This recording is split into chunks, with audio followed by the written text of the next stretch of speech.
a story ain't never been told. White on the Blues got pregnant, and they named the baby rock and roll. I'm wondering, did the Beatles also go through a period where, when you're saying they helped to popularize new pop music?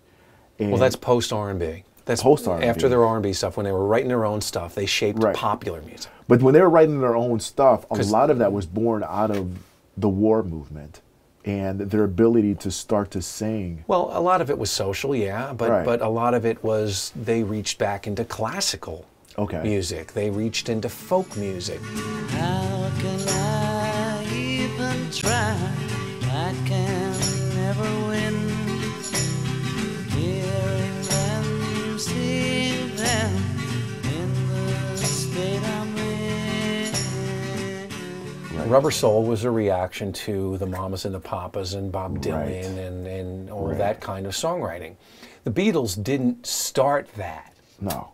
The Beatles reacted to that, and they reacted to it brilliantly. You know, their influences were far and wide. They just didn't rip off R&B and make a living at it like Elvis. Like Elvis's team used Elvis to do. Right. The Beatles were phenomenal. They brought something massive to the table. But if you want to talk about the mood of the 60s, you're talking about all of the sacrifice that the artists in the 50s, the R&B people, made to break down the cultural walls.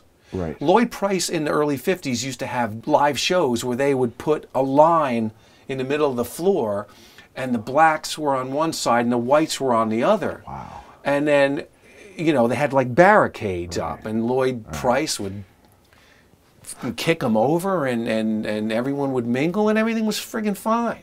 Right. You know, because they were there for the music. Right. You know? So they broke down those barriers. All the barriers were broken down, and they were dangerous barriers to break down. Very dangerous. So now you've got the civil rights movement is picking up steam. It's not easy, and it's certainly not my place to comment, but it's easier to be a little more bold and to show your soul. In the 60s. In the 60s than it was in the 50s. Definitely.